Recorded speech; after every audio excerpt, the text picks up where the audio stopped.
A Comissão de Relações Exteriores vai votar na quarta-feira o envio ao Tribunal de Contas da União de um pedido formal para a realização de auditoria com o objetivo de apurar a regularidade do uso de aeronave da FAB no transporte de Nadine Heredia. A ex-primeira-dama do Peru, condenada a 15 anos de prisão por lavagem de dinheiro, chegou ao Brasil na última quarta-feira, trazida por um avião da Força Aérea Brasileira após o governo Lula conceder asilo diplomático a ela. O requerimento na pauta da próxima reunião da Comissão de Relações Exteriores da Câmara é de autoria do presidente do colegiado, Felipe Barros. Ele quer que o TCU apure, entre outros pontos, o custo estimado da operação de transporte e a eventual caracterização de desvio de finalidade ou indevido favorecimento político-ideológico. Mas esse não é o único requerimento referente ao asilo concedido a Nadine Heredia que está na pauta da comissão.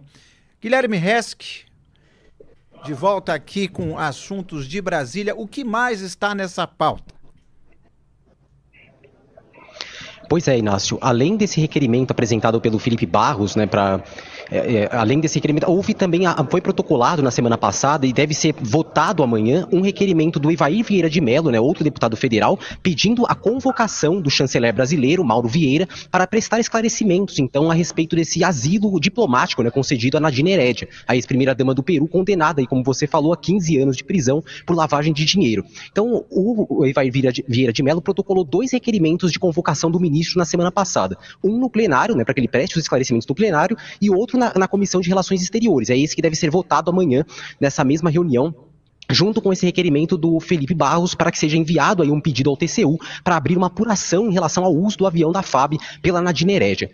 E além desses 2 requerimentos, tanto desse de convocação do ministro para prestar esclarecimento sobre o asilo diplomático e o outro do envio ao TCU de um pedido de investigação, também foi apresentado na semana passada, né, enviado na realidade pelo Partido Novo, o requerimento de informações, né, pedido de informações ao Itamaraty também sobre esse caso. Né, não ali uma convocação, os parlamentares do Novo não pediram a convocação do ministro, mas pediram que o Itamaraty forneça informações, né, explicando qual a base legal para a concessão então desse asilo diplomático à Nadine Heredia e também por que foi utilizado ali o avião da FAB, né, para trazê-la ao Brasil. Enfim, um pedido de explicações amplo. E a gente agora continua acompanhando, né, vendo quais serão as repercussões, até porque também um outro deputado, né, que entrou aí com um pedido na verdade um pedido de investigação, foi o Sanderson, outro deputado oposicionista, né, ele é o primeiro vice-líder da oposição na Câmara dos Deputados. Ele, no caso, acionou a Procuradoria-Geral da República para que abra uma possível investigação, né, analise o caso, né, veja se houve base legal para que se concedesse esse asilo diplomático à Nadine Heredia e investigue, né, veja se quem foram os responsáveis caso não tenha ocorrido ou não tenha tido base legal, né, se foi feito tudo no atropelo.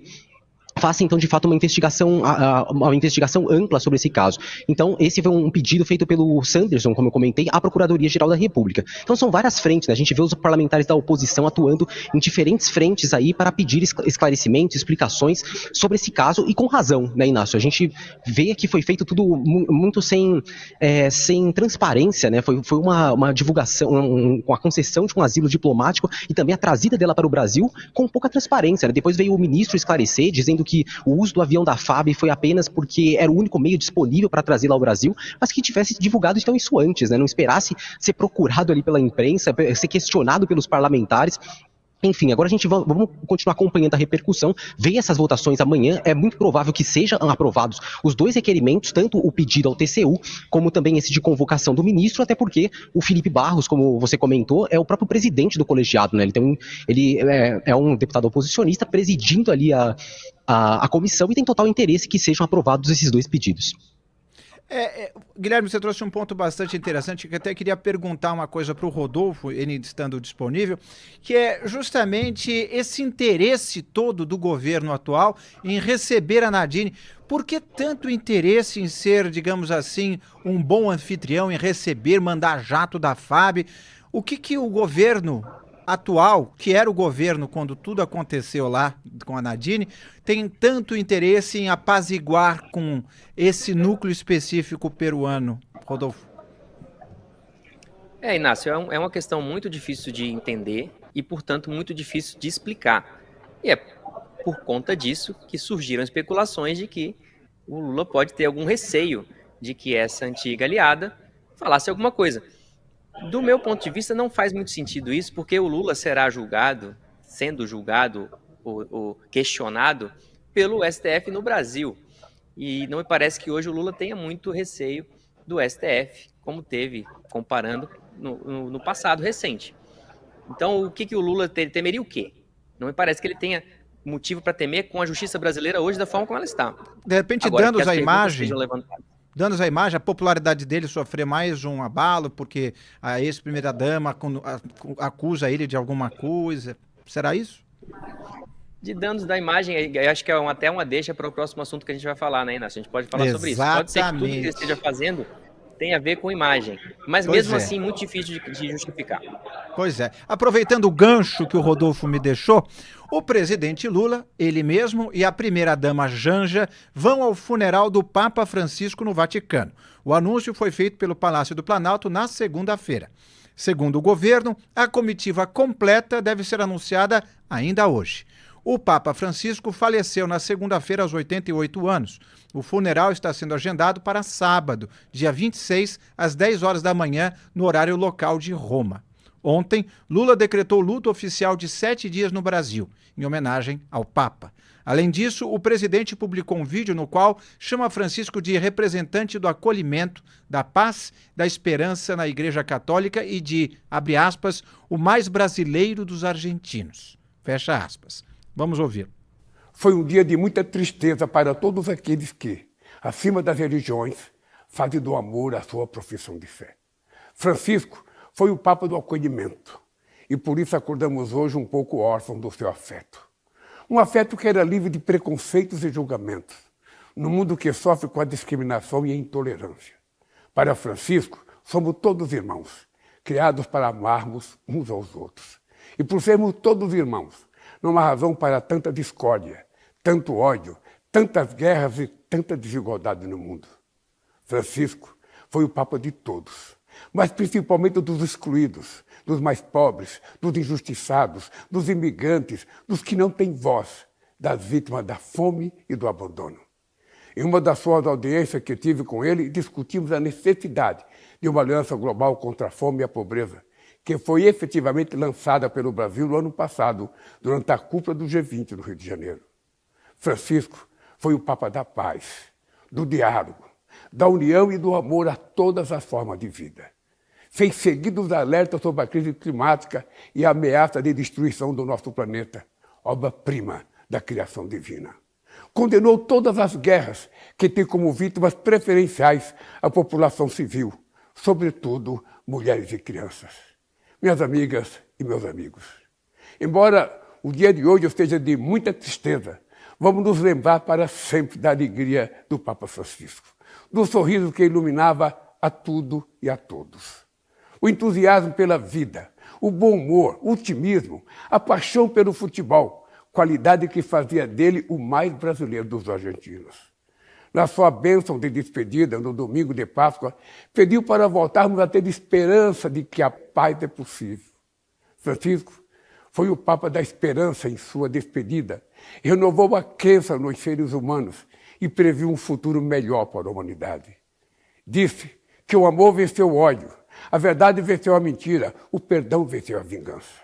Esse é o mundo que haveremos de construir, inspirados no Papa Francisco.